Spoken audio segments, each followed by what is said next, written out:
അപ്പോൾ ഒരു തുള്ളി എണ്ണ പോലും ഇല്ലാതെ നമ്മൾ റെഡിയാക്കി എടുക്കണ ചിക്കൻ ഫ്രൈ ആണ് കേട്ടോ. അപ്പോൾ സവാള വാട്ടാനൊന്നും ഒരു തുള്ളി എണ്ണ വെളിച്ചെണ്ണ ഒന്നും വേണ്ട. അപ്പോൾ ഞാൻ ചിക്കനിലേക്ക് മുളക് പൊടി, മഞ്ഞൾപ്പൊടി, ഉപ്പ് ഇതെല്ലാം ഇട്ടിട്ട് നന്നായിട്ടൊന്ന് തിരുമ്മിയെടുക്കുകയാണ്.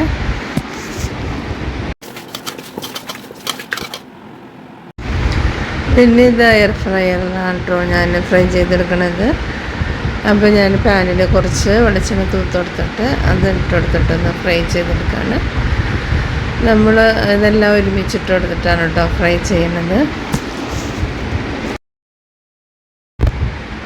അപ്പോൾ ചിക്കനെല്ലാം ഫ്രൈ ആയി വന്നിട്ടുണ്ട്. നമ്മൾ ഒരുമിച്ചിട്ടെടുത്തത് കൊണ്ട് ചെറിയ പീസായിട്ട് നുറുക്കിയതുകൊണ്ട് പെട്ടെന്ന് ഫ്രൈ ആയി വന്നിട്ടോ. അപ്പോൾ ഒരു തുള്ളി എണ്ണ വെളിച്ചെണ്ണ ഒന്നുമില്ലാതെ ഫ്രൈ ചെയ്താണ്. അപ്പോൾ ഞാൻ സവാള എയർ ഫ്രയറിലിട്ടാണ് കേട്ടോ ഒന്ന് ഫ്രൈ പോലെ എടുക്കുന്നത്. അപ്പോൾ സവാള, ഇഞ്ചി വെച്ചത്, വെളുത്തുള്ളി, പച്ചമുളക്, വേപ്പില ഇതെല്ലാം എയർ ഫ്രയറിലിട്ടിട്ട് ഒന്ന് ഫ്രൈ ചെയ്തെടുക്കുന്നതാണ്. അപ്പോൾ ഞാൻ ആദ്യമായിട്ട് ഇതൊന്ന് ചെയ്ത് നോക്കണതാണ് കേട്ടോ. അപ്പോൾ എണ്ണ വെളിച്ചെണ്ണയ്ക്ക് ഇല്ലാതെ നമുക്ക് ചിക്കൻ ഫ്രൈ റെഡിയാക്കാൻ പറ്റുമെന്ന് ഞാൻ നോക്കിയതാണ്. അപ്പോൾ സവാളയൊക്കെ നന്നായിട്ട് മുരിഞ്ഞ് വന്നിട്ടുണ്ട്.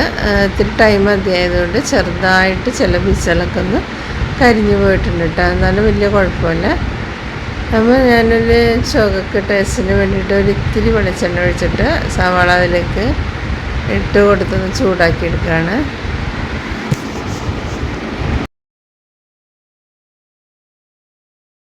പിന്നെ അതിലേക്ക് കുറച്ച് ഗരം മസാലപ്പൊടി ഒക്കെ ഇട്ട് കൊടുക്കാൻ കേട്ടോ. പിന്നെ എരിവ് പോകണമെങ്കിൽ മുളക് പൊടി ഇട്ട് കൊടുക്കാം, മഞ്ഞൾപ്പൊടി, മല്ലിപ്പൊടിയൊക്കെ വേണമെങ്കിൽ രണ്ടാമത് ഇട്ട് കൊടുക്കുക. അപ്പോൾ ഞാനെല്ലാം ഇത്തിരി ഇട്ട് കൊടുത്തിട്ട് എല്ലാം നന്നായിട്ടൊന്ന് മിക്സ് ചെയ്തിട്ടുണ്ട്. അപ്പോൾ പെട്ടെന്ന് നമുക്ക് ഗ്യാസ് അടുപ്പ് ഇല്ലാതെ എയർ ഫ്രയറിൽ തന്നെ ചിക്കന് സവാളയൊക്കെ ഫ്രൈ ചെയ്തെടുക്കാം കേട്ടോ. എന്നിട്ട് നമ്മൾ ഫ്രൈ ചെയ്ത ചിക്കന് അതിലേക്ക് ഇട്ട് കൊടുത്തിട്ട് നന്നായിട്ടൊന്ന് മിക്സ് ചെയ്തെടുക്കുകയാണ്.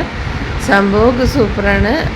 എന്നാലും സവാള വെളിച്ചെണ്ണയിൽ വാട്ടിയെടുത്ത് അത്ര ഒരു ടേസ്റ്റ് എനിക്ക് തോന്നിയില്ല കേട്ടോ. സവാള വെളിച്ചെണ്ണയിൽ വാട്ട് തന്നെയാണ് കുറച്ചുകൂടി പെർഫെക്റ്റ്. എന്നാലും കുഴപ്പമില്ല. എല്ലാം കൂടി മിക്സ് ചെയ്ത് കഴിക്കുമ്പോൾ നല്ല ടേസ്റ്റ് ഉണ്ട് കേട്ടോ. നല്ല അടിപൊളിയായിട്ടുള്ള എയർ ഫ്രയറിൽ റെഡിയാക്കിയ ചിക്കൻ ഫ്രൈ റെഡി ആയിട്ടുണ്ട്.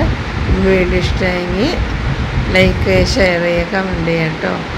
ഇതേപോലെ ഒന്ന് ട്രൈ ചെയ്ത് നോക്കുക. അപ്പോൾ ഗ്യാസിനൊക്കെ നല്ല ലാഭം കിട്ടും കേട്ടോ ഇങ്ങനെ